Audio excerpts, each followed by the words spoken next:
शिक्षकों के नियमितीकरण की मांग पर क्या है राजनीतिक दलों का रुख। इसी खास मुद्दे के साथ हम हाजिर हैं एमपी न्यूज पर। मैं हूं निधि आपके साथ।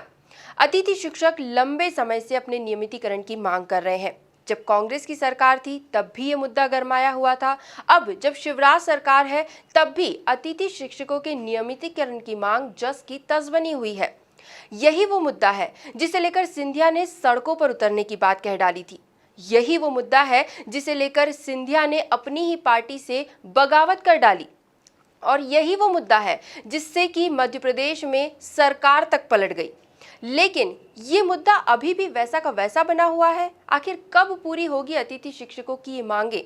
इसी पर हम प्रतिक्रिया जानेंगे कांग्रेस और बीजेपी की। कांग्रेस की ओर से पूर्व उच्च शिक्षा मंत्री जीतू पटवारी इस वक्त एमपी न्यूज के साथ हैं। स्वागत आपका एमपी न्यूज पर।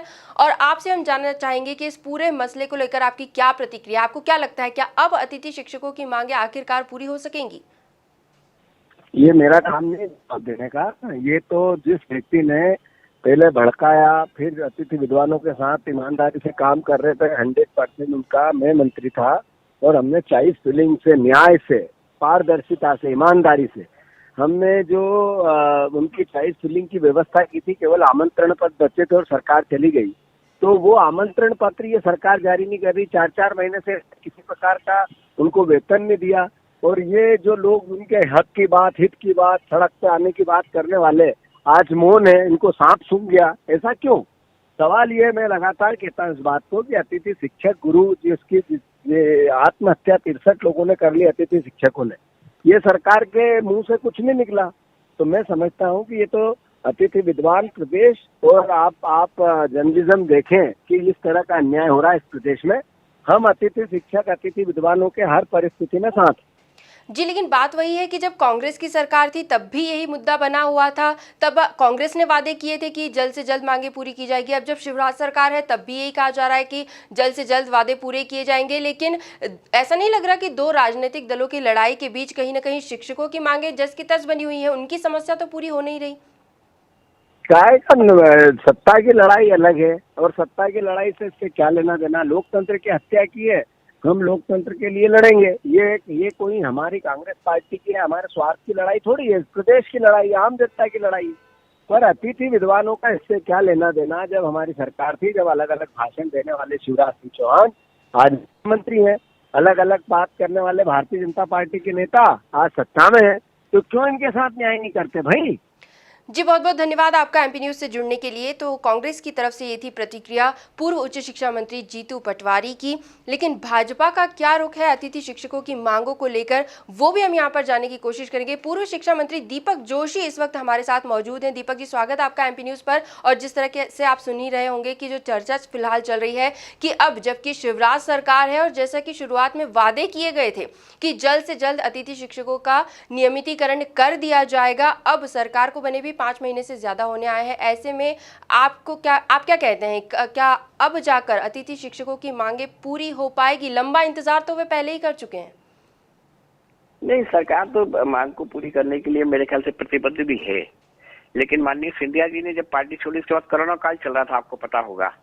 लगभग 3 महीने तो सरकार का गठन ही नहीं हो पाया ठीक से। अब वर्तमान में शिक्षा मंत्री बने डॉक्टर मोहन यादव जी। ऐसे दृष्टिकोण में जो हमारी सरकार ने पहले काम शुरू किया था इनके विषय में, उसमें करीब 2700-2800 पद थे मेरे ख्याल से संभवतः। उसमें से 850-900 तो कहीं ना कहीं समाहित हो गए हैं। बाकी लोगों के समाहित होने की बात जो है सरकार के, आपने देखा कोरोना काल में सारा राजस्व कहीं ना कहीं गिरा है।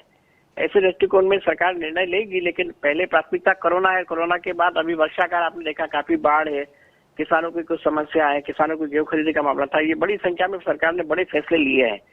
तो ऐसे दृष्टिकोण में आगामी विधानसभा सत्र जब आएगा तो मेरे ख्याल से कोई ना कोई व्यवस्था इसके लिए हो जाएगी। और मेरे जो माननीय सिंधिया जी ने बात कही है वो बात कहीं ना कहीं पूरी होगी। जी, बिल्कुल ठीक कहा आपने कि मुद्दे तो और भी कई है जो एक के बाद एक सामने आते जा रहे हैं। लेकिन अतिथि शिक्षकों का जो मुद्दा है वो आज का या नया नहीं है, ये लंबे समय से चला आ रहा है। अब आखिर कब तक इंतजार करना पड़ेगा उन्हें? नहीं देखिए, मेरे मेहनत संसाधनों की आवश्यकता पड़ती ना। अगर संसाधन होंगे तो कर पाएंगे, लेकिन पहले संसाधन तो आपको लगा कि पूरे स्वास्थ्य सेवा में लगाया जा रहा है, कोरोना में लगाए जा रहे हैं। उसके बाद आपको याद होगा किसानों का बड़ा मामला आया था गेहूं खरीदी का, वो सरकार ने पूरा कहीं ना कहीं किया। अभी बाढ़ की स्थिति पूरे प्रदेश में कहीं ना कहीं बनी हुई है।